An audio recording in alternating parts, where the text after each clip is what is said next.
everyone, and welcome to the Orange Catholic Foundation's Business and Ethics Series. My name is Rand Sperry. I am CEO of Sperry Equities and Sperry Commercial, a national real estate firm. And always with me is my co-host for this program, and also fellow co-chair of the Conference on Business and Ethics, Randy Redwitz. And Randy is the CEO of Redwitz and Company, CPAs, and they're the largest independent CPA firm here in Orange County. And today we have a really special guest. It's Father Bao Thai, and he is the new director of the Christ Cathedral. Very exciting. Congratulations on that, which makes him the second priest to serve as the cathedral's rector and the fourth Vietnamese American rector of a cathedral in the United States. Wow, that's pretty impressive. And he looks so young too. It's just Thank you. So Father, I'll give you a little bit of information on him. Father was born in Saigon, Vietnam, and moved to the US with his family in 1993. He holds a bachelor's degree in computer science from Saigon University, a bachelor's in philosophy from Mount Angel Seminary in Oregon, and a Master of Divinity and Master of Arts in Spiritual Theology from St. John's Seminary in Camarillo, California. He also holds a licenses. Oh, okay. Sorry, I haven't seen that word before. Of Sacred Theology and Spirituality from the Pontifical University of St. Thomas Aquinas in Rome. Father Bao, who was first ordained in 2003 and has served in several positions throughout the Diocese of Orange, which we could talk about later, is on the board of the Orange Catholic Foundation. He served 2 terms on the Diocese Priest Personnel Board and was instrumental as an advisory board member of the July 2021 dedication of the Christ Cathedral, Our Lady of Lavang Shrine. So welcome to the program, Father Bao. Great to have you. Yes, welcome, Father. Thank you, and hello everyone. I'm very blessed to be here with 2 of you and with everyone listen to this series. Good, good. Well, Father, I have a first question for you. Can you give us a little background and share your vocation story with us? And your credentials are amazing. I was in the seminary for my college years and went to St. John's Seminary College. But share your background with us. That'd be wonderful. Sure. First of all, I was born not into a Christian family. My mom and my dad both, they are, we can say that at that time were pagan. And the majority for Vietnamese, we can say that religious, that is the ancestor veneration. So we venerate our ancestors who have gone before us, and there's a connection between the ancestors and God, the creator. So that's all. And I am the youngest of 5, and my mom, my dad, we all in Saigon at that time. I was born in 1970. Now you can do how young I am. Then 1979, I was only 9 years old, and there was a lot of things happening in Saigon, in the whole country after the Vietnam War ended. The Vietnam War ended in April 30th, 1975. So this is only 4 years after that. And I got disease and I got sick. And also my mom took me to the hospital, and then the doctor denied treatment. And this is, we call it dengue fever. It with the mosquito bite, dengue fever.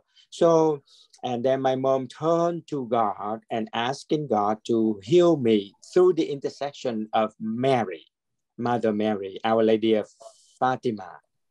And then as soon as my mom prayed to Mary, prayed to God, and the doctor say, okay, your son, where your son? And then my mom took me to the doctor again. And then since then, she didn't know that, what did they do to me? So I was healed.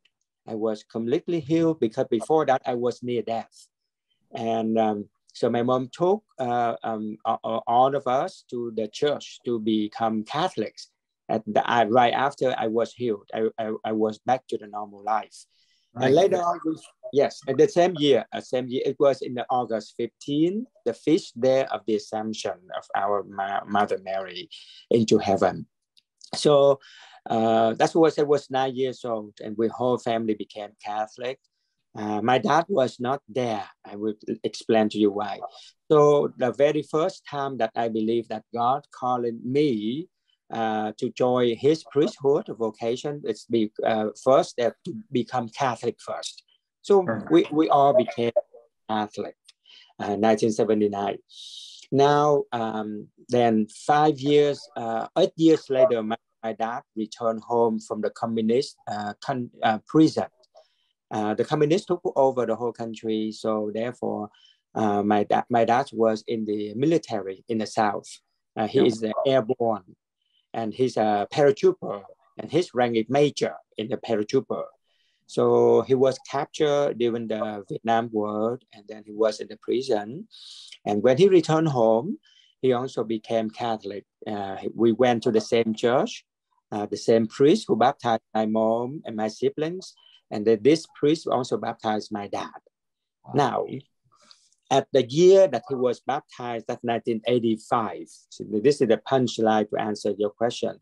That was the background. So 1985, I was 15 years old. I was in sophomore in high school. And with the fact that my dad became Catholic, and I was at the church, the same church, everything. So I wish that day, during his baptism ceremony, I just say out loud, I also whisper in my heart that I really want to become a priest at the boy of 18 years old.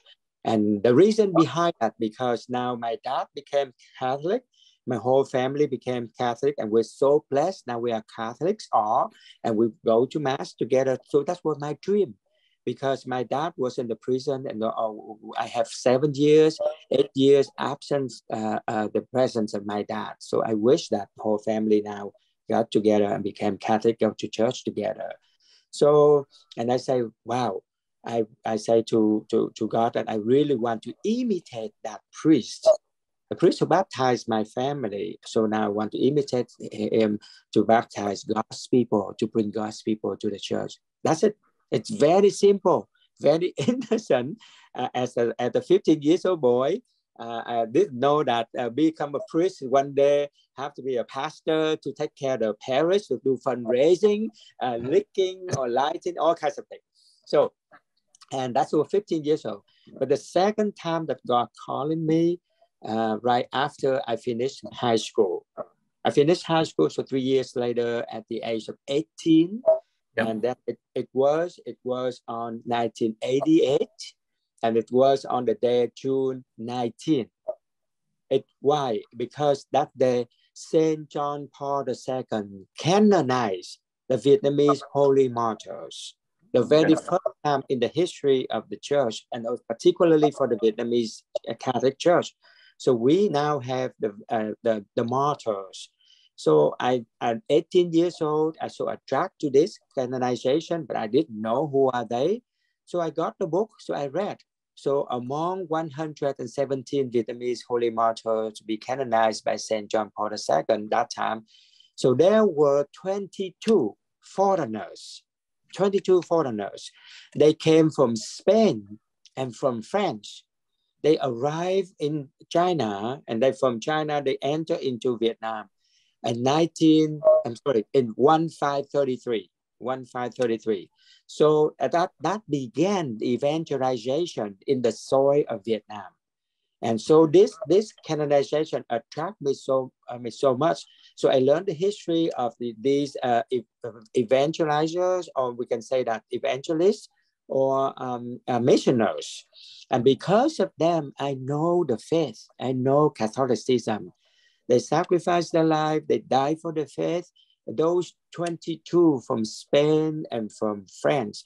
So really admire me, besides Vietnamese, besides the indigenous Vietnamese. So finally, I just say that to God. I say, I really want to follow the footsteps as the token of thanksgiving to God. So I just, 18 years old boy, and then after graduate from high school, I just say, now I just go imitate the martyrs.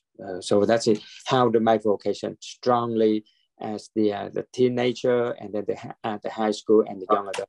That's it. Father, that's very dramatic and very impressive. I mean, it's not many people have that type of life-changing experience in order to get to the priesthood. That's incredible. Randy, I think we could make a movie out of this. I mean, yeah, I know. I think a phenomenal story. You threw me back here. I didn't expect. I thought it'd be a simple question and a simple answer. The background is make the beautiful story. It does. Beautiful. It's just wonderful, amazing. And you don't look 52. Yeah, I thought you were in your early 40s, not your early 50s. So good for you. Look at Randy, doesn't even have any gray hair. No, none at all. 2 or 3 years does after you being the rector at the cathedral. Yeah, exactly.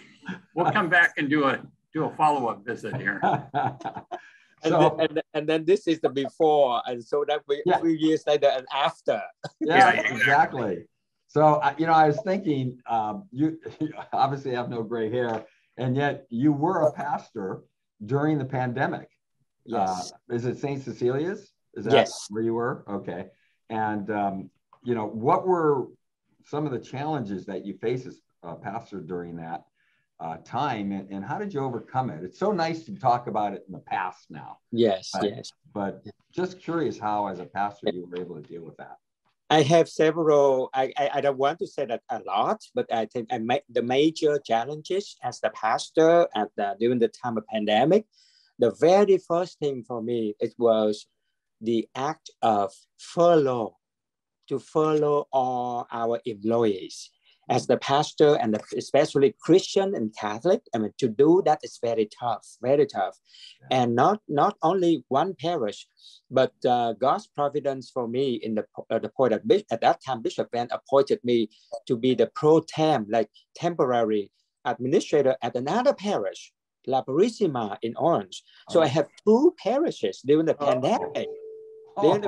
Yeah, and I had to do 2 acts at the furlough.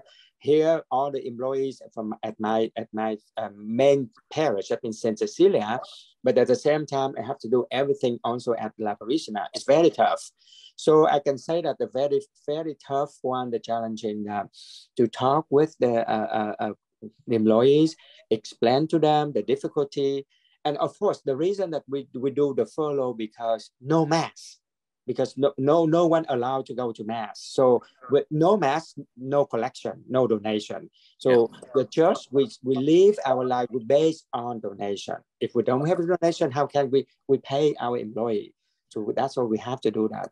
So I say that 2 coins of the one side, 2 sides of the one coin, that the mass cancel. As a Catholic, we always have mass. We always have mass. So now, first time ever in our life that there's no parishioners, no mass at all. And then because of that, it affected the furlough. I mean, to let go our employees, majority our employees, we only keep 10 people. So I say that first, 2 things: the mass, no attendance, and then also the furlough. But beside that, another challenge is that. Because this is the new, I mean, for our last 100 years, the pandemic, and then I mean, we don't know what's going on with this virus, COVID-19. So we have to go with every single day to adjust to the new guidance from the CDC. So therefore, we change it all the time. Like we don't have mass, and then yes, we can do mass, and then we have live stream. We never have that live stream before, so we have to adjust to this, and we have to connect to the live stream, to the YouTube, to the Facebook, to every channel, and then after that we open the mass to 10 people, from 0 to 10 people, and to the 50 people, to the 100, indoor, outdoor, and indoor, and mass outdoor, all the things. I mean, to me right now, I mean, after that we say it's fun. But at that time, it was not fun at all. No. So as I say, that's the things. And then also another challenge in that parishioners also, calling us or email us, what next, what next, what next. So to this, we don't know the answer. So we told it's new, the new virus. So everything is go on the same page, on the same boat of this pandemic. So I say that is challenging doing it. But we overcome this with the grace of God. We overcome, of course, everything with the grace of God, with the love of the people who now, since no mass, no collection, so we increase the online giving, the online donation. So that's we have more, and then we can survive on this. And then with the generosity of the people, with their prayer. So gradually. The last challenging that I would like to say that nowadays I can jump ahead. That's we only have 2/3 of the numbers of the parishioner return to the church. We still have 1/3, but this is not only one parish, but it's this is normal. Become a public survey in the church in U.S. And most dioceses also say that only 1/3 still out there. So that could be included. 1/3 could be the people who die, or could be who retire, or people who now in the senior who avoid the vaccine. We don't know, but that's it. It could be a lot of them got used to doing online streaming mass, and they just didn't want to go back. They're more comfortable. And I don't know how you could, you don't have counts on your viewership, right? So you really don't know how many, I think, I don't know. Actually, we do know. Thank you for that information. Yes, you are very correct. Yes, the number of the attendance of mass are lower than in the past before pandemic, but the collection is rising. Oh, yeah.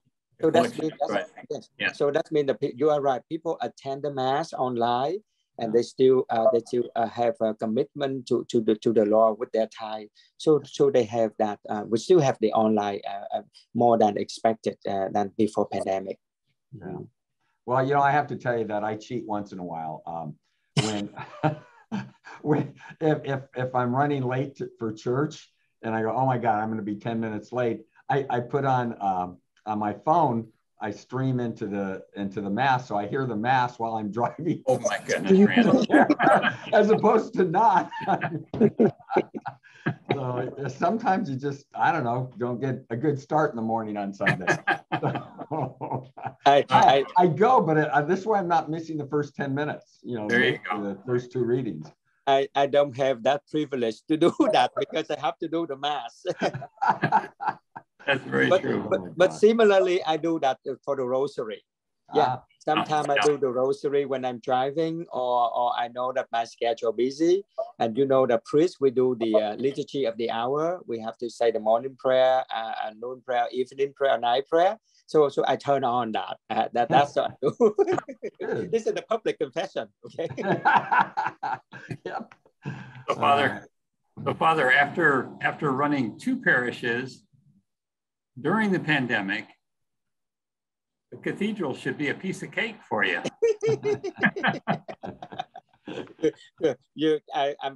Humbly, I would like to say that I don't know, but I would like to say that Bishop Van and his Episcopal Council, those who with him, so they recognize that. I believe that they recognize my gift in the administration with the 2 parishes at the same time. And then I think that is the key to ask me to appoint me to be the rector for Christ Cathedral. What do you hope to accomplish in, say, the first year? The first year, that first of all, very, very simple and very easy. Everything that Father Christopher Smith, the retired rector, has laid out for the cathedral parish. So I would love to continue to carry on, especially for the last 10 years that we bought the cathedral in 2012 and now 2020, and together with Father Christopher Smith, with everyone you know that already. So beautiful. I mean, the inside and the outside, and then the parishioners there. I mean, the vibrant community. We have 4 Vietnamese masses on the weekend, 3 in English, and 3 in Spanish. That means 10, and we have 1 more in Chinese. So we have 11 masses on the weekend, Saturday night, and then the whole Sunday. And according to Father Christopher Smith, that we have about 11,000 people attend Mass on the weekend. Wow. Amazing. So I hope that with my leadership under the guidance of Bishop Van, because he's the pastor of the cathedral, I'm the rector. So with his guidance and with love that the people for Father Christopher Smith and for the church, so I continue to carry on that. And I hope that the people also, those who have not returning and now returning, and also the laity, with the ethnic parish, diversity of parish that will work together with me. I'm very blessed to have Father Juan Navarro, Spanish-speaking priest, and with Father Quinn, he's a Vietnamese, and speaking Vietnamese and English, with 3 of us, and with the help of, we call it a bishop team, like Bishop Van, Bishop Fire, Bishop Nguyen, and with other priests. So with this, we can continue to make the parish, Cathedral Parish, a place for Christ forever. Fantastic. Well, wonderful aspiration. You know, as we're going through this, it seems like that you might be overqualified for this position.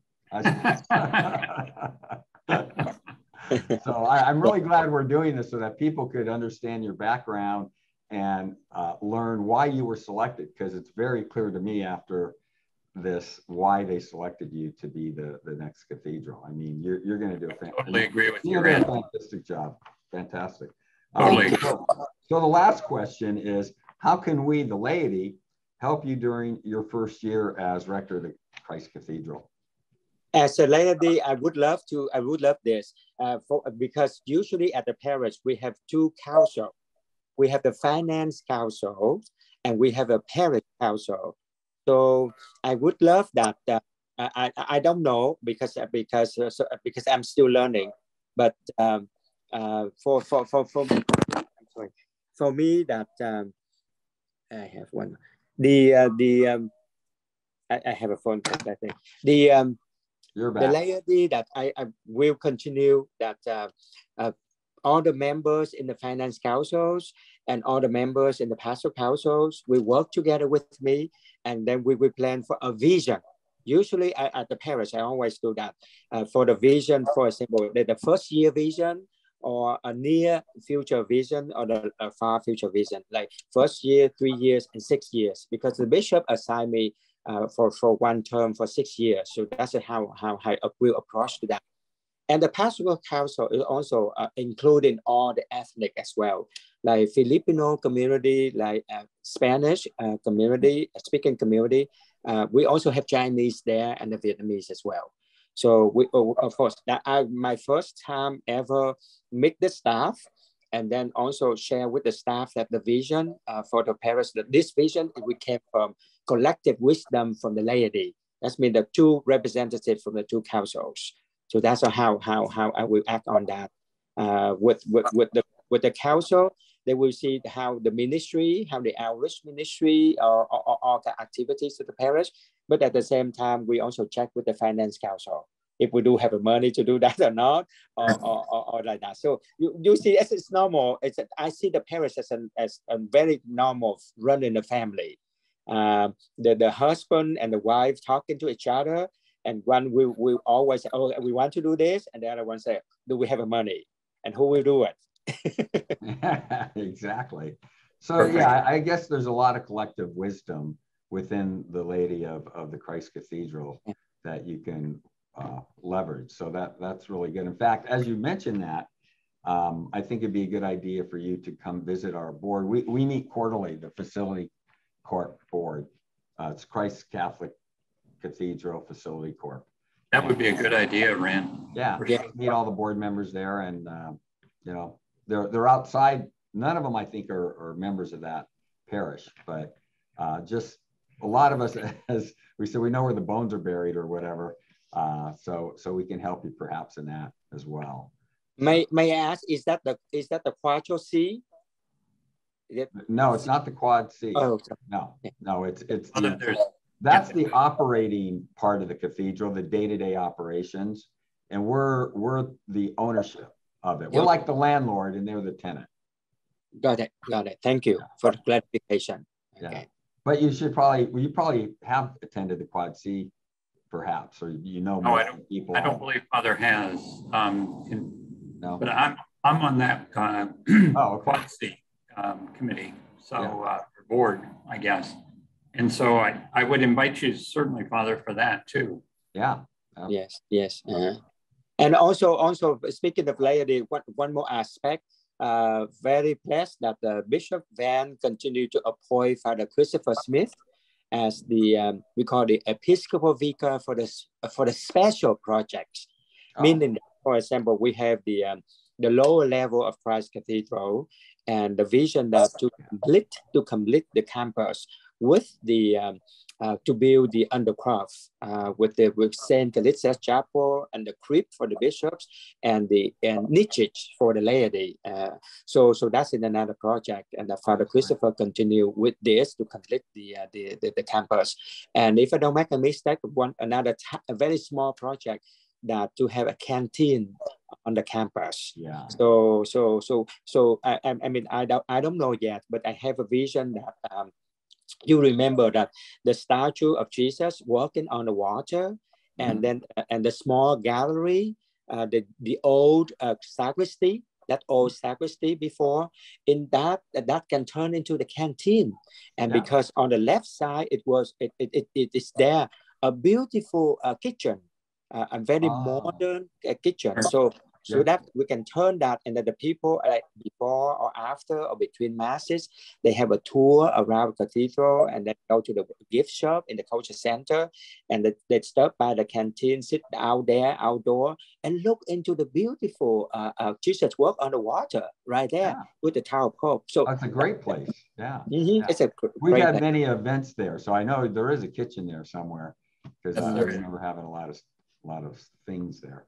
So that's it. I hope that with the collective wisdom from the laity, and with your participation with us, cooperation with us there, I think we will continue not only to carry out the mission that Father Christopher Smith had laid, but we develop that, and then we bring more diocesan events, activities for the entire diocese to be at Christ Cathedral campus. Great. Well, Father Bao, that kind of wraps up the podcast today, and we really appreciate you for being on. And I think Randy and I both look forward to meeting you in person very soon. And thank you. Thank you. Thank you for being with us. Anything that Rand and I can do to help you and support you, I'm sure I speak for Rand. We'd love to be there to help you. Yeah. So. Glad to do it, and they have our phone number. So yes, they do. And thank you so much. Thank you for everything that you have done for our diocese, and it's particularly for this renovate and make a cathedral a place for Christ forever. Amen. Amen. Thank you. And Thank bye you. for now. Thank you.